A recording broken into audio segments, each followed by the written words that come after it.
Hello student. तो class 10th के electricity chapter हम यहाँ पे स्टार्ट करने जा रहे हैं आप लोगों के लिए। और अनफॉर्चुनेटली मैंने पहले ही बताया है 11th-12th की डिमांड ज़्यादा थी हमारे पास, तो हम उनको पूरा करते हैं। आप लोगों की तरफ से कुछ लोगों की डिमांड आई थी कि सर वो इलेक्ट्रिसिटी चैप्टर आप करा दीजिए, तो इस नंबर पे व्हाट्सएप नंबर जो है मेरा, इस पर तो इस चैप्टर को हम करने जा रहे हैं। फोकस मेरा यही रहता है कि आपका बेसिक्स क्लियर, ठीक है। अगर वो क्लियर है तो फिर आगे प्रॉब्लम्स नहीं होती है। जैसे कहते हैं ना, कोई बिल्डिंग बन रही है, उसका बेस जितना स्ट्रांग होगा बिल्डिंग उतनी स्ट्रांग होगी। ऊपर से आप चाहे जितना अच्छा बना दो, सब कुछ कर लो, आपने बहुत सारे प्रैक्टिस कर लिए, न्यूमेरिकल सब कुछ कर लिया, लेकिन अगर बेसिक्स क्लियर नहीं है तो ये दिक्कत आती है, ठीक है। तो सबसे पहले आज हम केवल इसका इंट्रोडक्टरी पार्ट और बेसिक्स जो पार्ट होते हैं उसको करेंगे, ठीक है। तो इसको आप देखिए, और अभी तक चैनल को आपने सब्सक्राइब नहीं किया है तो कर लीजिए, और बेल आइकन का यूज कीजिए, लाइक कीजिए, कमेंट्स कीजिए जो भी है। और इसके अलावा अगर वीडियो बेटर लगता है तो आप दूसरे को शेयर भी करें। इतने ही आपसे सहयोग की हमें एक एक्सपेक्टेशन होती है, ठीक है। तो चलिए यहाँ पे हम बात करते हैं इलेक्ट्रिसिटी की, ठीक है। तो देखो इसमें दो चीजें आती हैं। एक आती है बात हमारी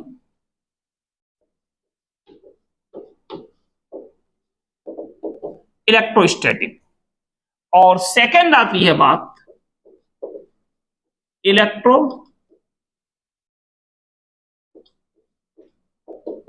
डायनामिक्स। बेसिकली इन दो ही चीजों का हम यहां पे डिस्कस करते हैं इलेक्ट्रिसिटी पार्ट में, ठीक है। इलेक्ट्रोस्टैटिक में जो चार्ज होता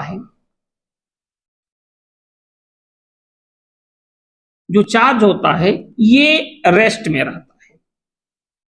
चार्ज को रेस्ट में रख के और फिर हम उनकी स्टडी करते हैं। जनरली, ऐसा नहीं कि हमेशा होता है, इसमें भी कुछ केसेज होते हैं, लेकिन जनरली चार्ज को हम लोग इसमें क्या करते हैं, रेस्ट में ही रखते हैं, ठीक है। जो भी फॉर्मूले लगाते हैं वो चार्ज के मोशन को कंसीडर करते हुए नहीं लगाते, ठीक है। जो कुछ भी हमारे पास है, दो चार्ज एक दूसरे से कुछ सेपरेशन पे रखा, इनके बीच का फोर्स क्या है, शायद तमाम तरह की चीजें आती हैं इनमें, तो ये होगा इलेक्ट्रोस्टैटिक, ठीक है। इसमें जरूरी है कि चार्ज हमारा क्या हो, रेस्ट में। जनरली ऐसा होता है। इलेक्ट्रोडायनामिक्स में जो चार्ज होता है ये किस में होता है, मोशन में, ठीक है। तो ये दो घंटे, अगर चार्ज की बात करेंगे तो चार्ज या तो रेस्ट में होगा या तो मोशन में होगा। हाँ, फिर ये बात अलग है कि मोशन के टाइप्स हम डिस्क्राइब करें कि चलो भाई मोशन का टाइप्स है तो यूनिफॉर्म है, नॉन यूनिफॉर्म है, यूनिफॉर्म एक्सेलरेशन है, नॉन यूनिफॉर्म एक्सेलरेशन है, स्ट्रेट लाइन में जा रहा है, कर्व लीनियर पाथ में जा रहा है, ये डिफरेंट मैटर है। बट है तो फाइनली वो क्या, मोशन में, और दूसरा क्या है यहाँ पे, रेस्ट में। एक आपको इंटरेस्टिंग बात बताएं, एक साइंटिस्ट है माइकलसन, उन्होंने ये कहा था कि यूनिवर्स में कोई भी चीज एग्जैक्ट नहीं है, सब एक दूसरे के रिस्पेक्ट में है, ठीक है। इससे थोड़ा सा अलग डिफरेंट मैटर है। जैसे मान लीजिए उन्होंने कहा कि हम रेस्ट में हैं, हम यहां खड़े हैं और हम रेस्ट में हैं, ठीक है, हम रेस्ट में हैं, लेकिन किसके रिस्पेक्ट में, अर्थ के सरफेस के रिस्पेक्ट में। अभी मान लीजिए कि इंडिया ने चंद्रयान 3 भेजा है, अगर वहां से कोई हमें ऑब्जर्व करेगा तो हम रेस्ट में थोड़े हैं। अर्थ रोटेट कर रही है तो अर्थ के साथ हम भी रोटेट कर रहे हैं। तो ऐसा नहीं है कि मतलब कोई भी चीज एब्सोल्यूट होती है, ठीक है। सुप्रीम कोर्ट ने भी तो कहा था कोई भी रूल्स, कोई भी चीज एब्सोल्यूट नहीं होती, और ये हमारा फिजिक्स बहुत पहले का है कि आइडियल सिचुएशन तो आप ले ही नहीं सकते कभी, ठीक है। तो खैर यहां पे आते हैं, तो इलेक्ट्रोस्टैटिक की नहीं, हम यहां पे बात करेंगे इलेक्ट्रोडायनामिक्स की, ठीक है, जिसमें कि हम ये डिस्कस करेंगे कि करंट का फ्लो, ठीक है। तो थोड़ा सा हम आपको कुछ कुछ चीजें बता दें। जैसे अगर हम बात करें करंट की,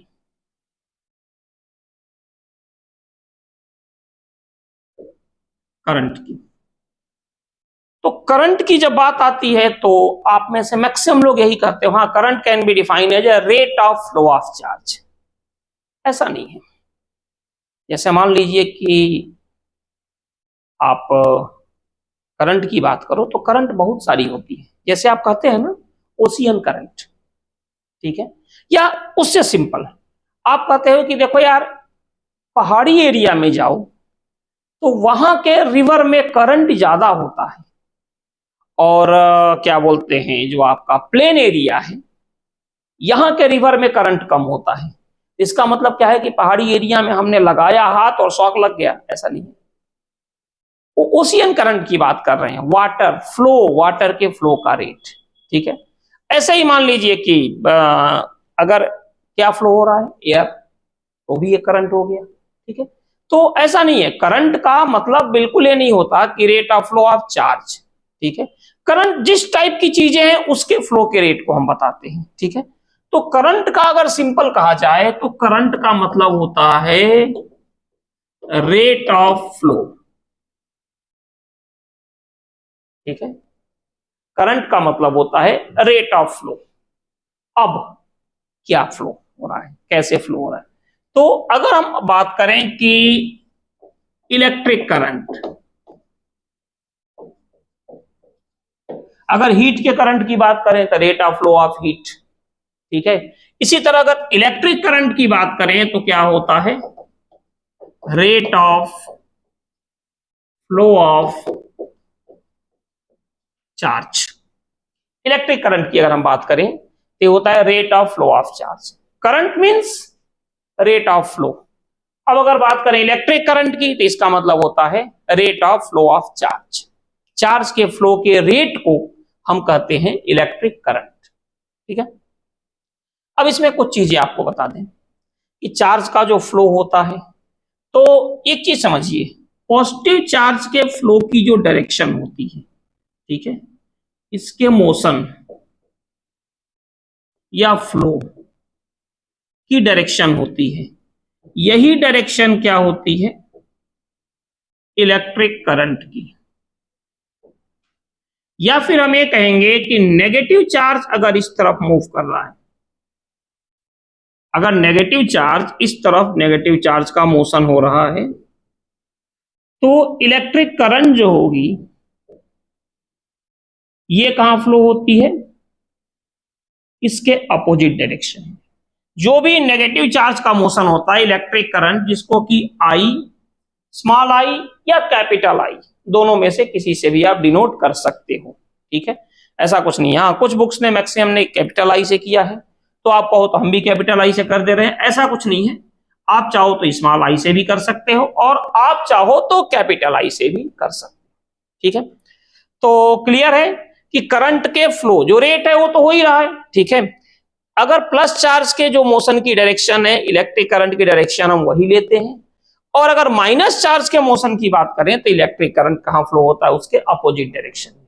जैसे मान लीजिए कि आपके पास ये कोई वायर है, ठीक है, ये कोई वायर है, और इस वायर में ये करंट का फ्लो हो रहा है इस डायरेक्शन में। तो जब करंट का फ्लो इस डायरेक्शन में हो रहा है तो इलेक्ट्रॉन जो है वो कहां फ्लो होंगे, हमेशा करंट के फ्लो के अपोजिट डायरेक्शन में।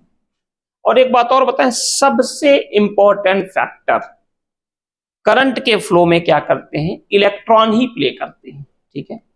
अब एक चीज और बताएं, ये जो इलेक्ट्रॉन होते हैं, अब आप तो यही कहोगे कि सर वो तो ठीक है, इलेक्ट्रॉन आते कहां से हैं, क्योंकि होता क्या है कि आप भी जानते हो कि ये रहा न्यूक्लियस, और इलेक्ट्रॉन इसके चारों तरफ क्या करते हैं, रिवॉल्व करते हैं। इलेक्ट्रॉन जो हैं इसके चारों तरफ रिवॉल्व करते हैं, ये चारों तरफ रिवॉल्व कर गए। तो जितने प्रोटॉन होते हैं उतने ही इलेक्ट्रॉन होते हैं। तो ये कौन से इलेक्ट्रॉन है जो फ्लो कर रहे हैं, क्योंकि हमने तो यही पढ़ा है कि जो भी इलेक्ट्रॉन होते हैं वो न्यूक्लियस के चारों तरफ रिवॉल्व करते रहते हैं हमेशा, ठीक है। तो इलेक्ट्रॉन तो न्यूक्लियस के चारों तरफ रिवॉल्व कर रहे हैं, तो यहां पे इलेक्ट्रॉन कहां से आ गए, हमने कहां से ला दिया यहां पे इलेक्ट्रॉन। तो देखिए कुछ चीजें आपको बता दें।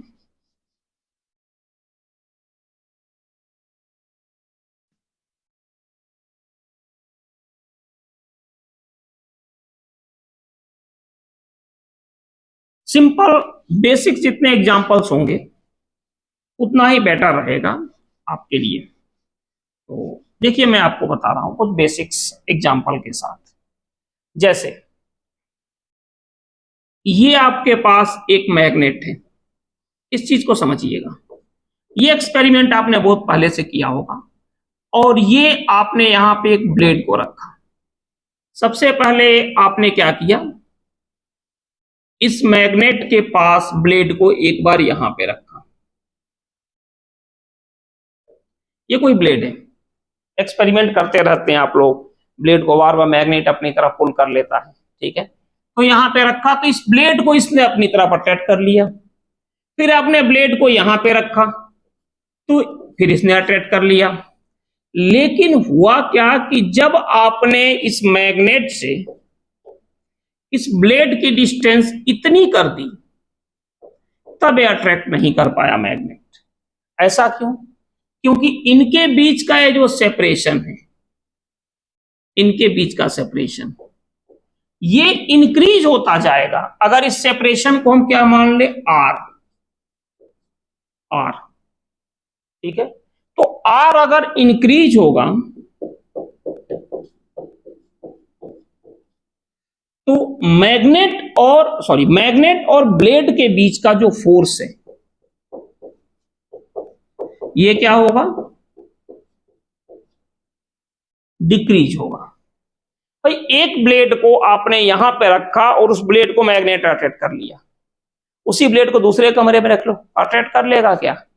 अगर कर लेगा तो क्रिमिनल लोग सबसे ज्यादा इसी का यूज करेंगे। किसी को मारना है, रूम में चुपचाप जाओ, ब्लेड रख लो, और दूसरे रूम से किसी पर्टिकुलर जगह गए और मैग्नेट लगाया, ब्लेड ने खींचा, बीच में आदमी आया, काम खत्म, ठीक है।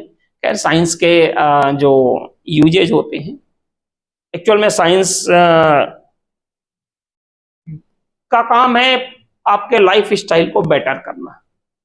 लेकिन जैसा कि होता है, चीजें पॉजिटिव वे में कम और नेगेटिव वे में ज्यादा लोग यूज करते हैं, ठीक है। वही चीज है। खैर हम यहां पे आ रहे हैं, तो डिस्टेंस इंक्रीज होने पर फोर्स क्या हो रहा है, डिक्रीज हो रहा है। ऐसा नहीं है कि ये आपको केवल इसी में दिख जाएगा, मैग्नेट में। यहां पर मैग्नेटिक फोर्स के साथ ही नहीं है, इलेक्ट्रोस्टैटिक फोर्स के साथ भी यही है। क्या है, देखिए, जो इलेक्ट्रॉन यहां पे है न्यूक्लियस के पास सबसे स्ट्रांग इसके पास फोर्स होगा, ठीक है। मान लीजिए कि हमने कोई बॉडी ले ली, इस बॉडी में यहां पे न्यूक्लियस है, इसके चारों तरफ ये इलेक्ट्रॉन रिवॉल्व कर रहे हैं, ऑर्बिट है, आपको पता ही है। वैसे ही यहां पर भी है,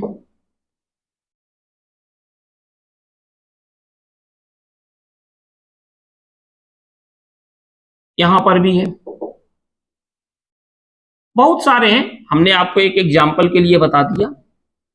और ये जो है वो न्यूक्लियस है, ये जो हमने डार्क लाइन यहां बनाया है ये न्यूक्लियस है, ठीक है। अब आप देखिए, जो इलेक्ट्रॉन, जो कि न्यूक्लियस में आपको पता है प्रोटॉन्स होते हैं, और ये जो इलेक्ट्रॉन है इसको अट्रैक्ट किया रहता है, ठीक है।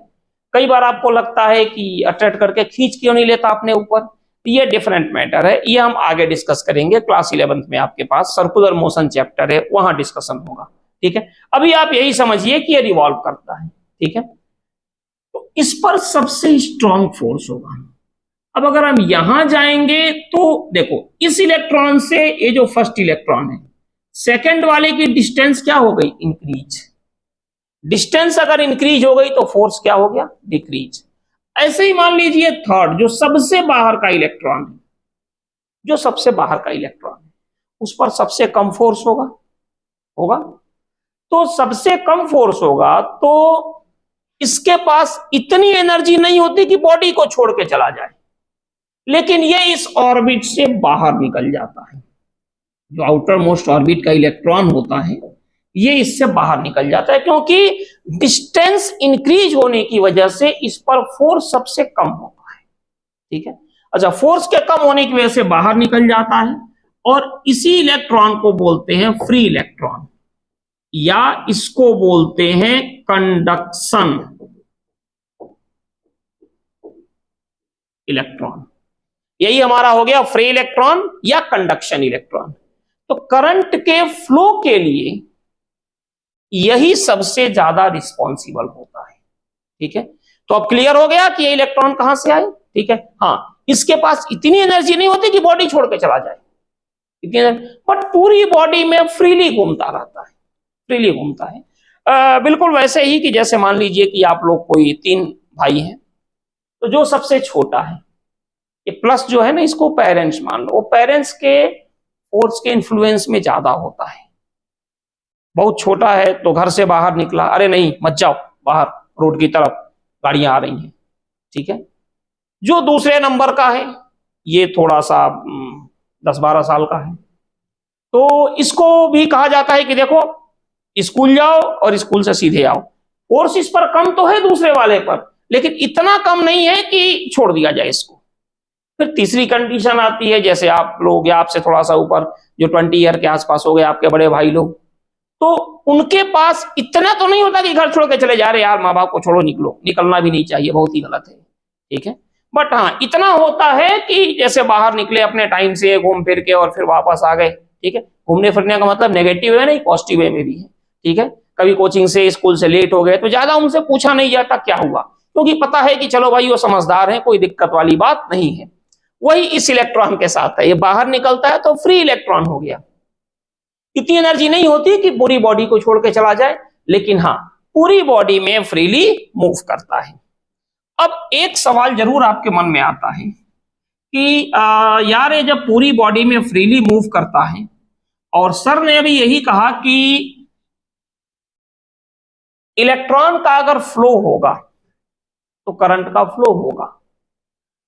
दूसरी तरफ यह कहा जा रहा है कि ये जो फ्री इलेक्ट्रॉन है, ये पूरी बॉडी में फ्रीली मूव करता है। ये जो फ्री इलेक्ट्रॉन है, ये पूरी बॉडी में फ्रीली मूव करता है, फ्री इलेक्ट्रॉन। तो इससे करंट का फ्लो क्यों नहीं होता? होना चाहिए। ठीक है, उसके लिए में बैटरी की जरूरत क्यों पड़ जाती है? तो समझिए इस चीज को भी आप। होता क्या है कि ये जो फ्री इलेक्ट्रॉन है, ये रैंडम मोशन इनका होता है। ठीक है, रैंडम मोशन होता है।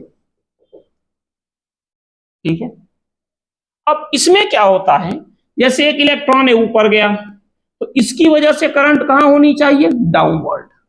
सेम टाइम पे हम देख रहे हैं कि कोई एक इलेक्ट्रॉन डाउनवर्ड आ रहा है, इसकी वजह से करंट कहां होगी? ऊपर। अब जैसे ये इलेक्ट्रॉन कहां जा रहा है? लेफ्ट टू राइट, तो इसकी वजह से क्या होना चाहिए? राइट टू लेफ्ट, करंट की डायरेक्शन। लेकिन सेम टाइम पे कोई राइट टू लेफ्ट जा रहा है, तो इसकी वजह से करंट क्या होना चाहिए? Left to right. जो करंट का फ्लो होता है वो rate of flow of charge होता है। तो ओवरऑल ये लोग क्या कर देते हैं कि एक दूसरे को कैंसिल आउट कर देते हैं, जिससे कि हमें करंट मिलता ही नहीं है, कोई करंट नहीं मिलती। ठीक है, मीन्स कोई आउटपुट नहीं आता। जैसे एक क्लास में बैठे हैं और सब लोग आपस में बातें कर रहे हैं। एक क्लास में मान लो 50 स्टूडेंट्स हैं, कोई उनसे बात कर रहा है, कोई उनसे बात कर रहा है, कोई उनसे बात, कोई उनसे बात, और आप कहो कि चलो भाई ये लोग बात कर रहे हैं और एक पॉजिटिव रिजल्ट आ जाएगा। ठीक है, ये लोग आप डिबेट तो कर रहे हैं, इससे कोई पॉजिटिव रिजल्ट निकल के सामने आएगा? आएगा? कभी नहीं आएगा भाई। उनका सब्जेक्ट कुछ और है, उनका सब्जेक्ट कुछ और है, वो आपस में पता नहीं क्या बात कर रहे हो, घर की बात कर रहे हैं, वो स्कूल की बात कर रहे हैं, सब एक दूसरे से लगे हुए हैं, बात कर रहे हैं, तो उस क्लास का आउटपुट क्या होगा? जीरो। यही कंडीशन यहां पर भी है। ये जो इलेक्ट्रॉन रैंडम मोशन में फ्लो कर रहे हैं, कोई इलेक्ट्रॉन ऊपर गया तो जैसा कि मैंने बताया करंट उसके अपोजिट जाएगी, कोई इलेक्ट्रॉन नीचे गया करंट उसके ऊपर जाएगी, कोई लेफ्ट टू राइट गया तो करंट राइट टू लेफ्ट जाएगी, सेम टाइम पे कोई राइट टू लेफ्ट गया तो करंट लेफ्ट टू राइट जाएगी, सब एक दूसरे को कैंसिल कर देते हैं। ठीक है, और ये जो रैंडम वेलोसिटी होती है, इसी को हम क्या बोलते हैं? इसी को बोलते हैं थर्मल वेलोसिटी।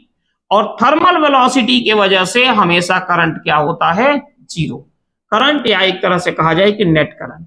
अब मान लीजिए उसी क्लास में एक टीचर आ गए, सब बच्चे आपस में बैठे हुए हैं, एक टीचर आ गए, हाँ भाई चलो अब एक काम करते हैं, इस पर डिस्कस करते हैं। उन्होंने एक डायरेक्शन दे दिया। ठीक है, अब डायरेक्शन दे दिए तो उससे सब लोग अपनी अपनी बात कहेंगे, कुछ ना कुछ रिजल्ट निकल के आएगा। ठीक है, तो अब यहां पे टीचर का काम कौन करता है? तो यहां पे टीचर का काम करती है बैटरी, जिसको कि हम एक तरह से बोलते हैं एक्सटर्नल सोर्स। ठीक है, इसमें क्या होता है कि हमने क्या किया, यहां से ये जो अपने पास बॉडी है इसके साथ एक यहां पे लगा दिया बैटरी। ठीक है, बैटरी लगा दिया हमने। बैटरी पर देखिए ये प्लेट प्लस है, ये माइनस, किसी बैटरी में आप देख सकते हो। तो यहां पे क्या आ गया, प्लस, और यहां आ गया माइनस।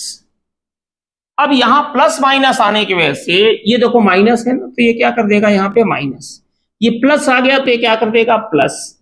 तो जितने भी इलेक्ट्रॉन है देखो, माइनस इनको क्या करेगा रिपेल, प्लस क्या करेगा अट्रैक्ट। क्यों, unlike charge attract each other and like charge repel each other.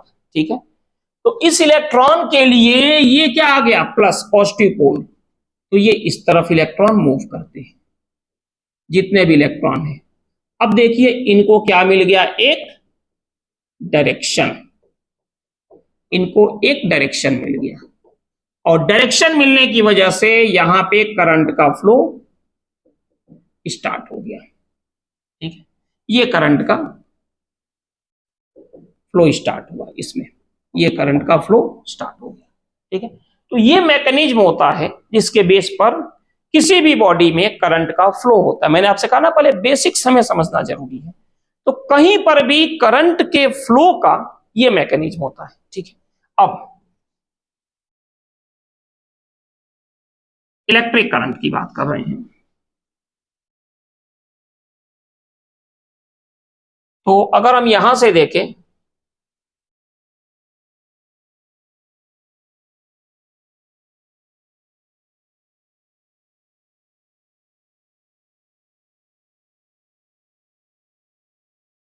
तो मैंने आपसे क्या कहा था, इलेक्ट्रिक करंट क्या होता है, rate of flow of charge.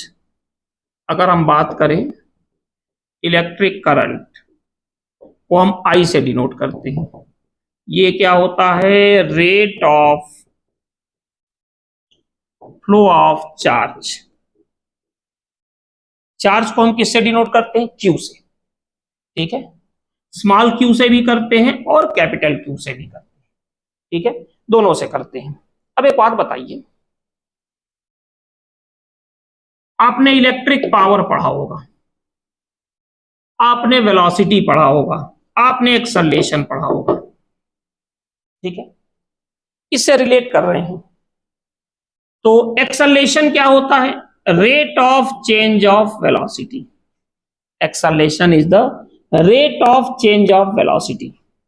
ठीक है, वेलोसिटी क्या होती है, rate of change of displacement, और पावर क्या होता है, रेट ऑफ डूइंग वर्क होता है। तो उसी तरह से हम बोल सकते हैं कि rate of flow of charge क्या होगा, rate of flow of charge. ये हो गया करंट। तो अगर हम यहां से बात करें, unit of I equal to क्या होगा, unit of Q upon T. तो चार्ज की जो यूनिट होती है ये होती है कूलम पर सेकेंड। चार्ज की कूलम होती है यूनिट, और इसकी सेकेंड, तो कूलम पर सेकेंड, और इसी को क्या बोलते हैं, एम्पियर। ठीक है, ये हो जाएगा एम्पियर। इनका पूरा नाम था आंद्रे मैरी एम्पियर। ये जो है यहां पे, इनका नाम था आंद्रे मैरी एम्पियर। 1775 में इनका बर्थ हुआ था, और 1836 में 61 ईयर की एज में एक्सपायर कर। थोड़ा सा और ज्यादा इनकी मतलब सेवाएं ले सकती थी फिजिक्स, बट अनफॉर्चुनेटली ये चीज हो गई। ठीक है, तो ये करंट के लिए हमने आपको बताया। ठीक है, तो करंट क्या होती है, कैसे फ्लो होती है, उसका बेसिक्स क्या है, हमने कहा ना आज इंट्रोडक्टरी पोर्शन ही हम डिस्कस करेंगे। तो हम लोगों ने इतना यहाँ पे डिस्कस किया। अब इसमें बाकी आपकी प्रॉब्लम्स क्या है, ये सारी चीजें आप हमें व्हाट्सएप के थ्रू पूछ सकते हो, ठीक है। और इसका नेक्स्ट लेक्चर हम लोग आगे अपलोड करते हैं कल, ठीक है। तो चलिए फिर अगले लेक्चर में मिलते हैं, ठीक है। Thank you.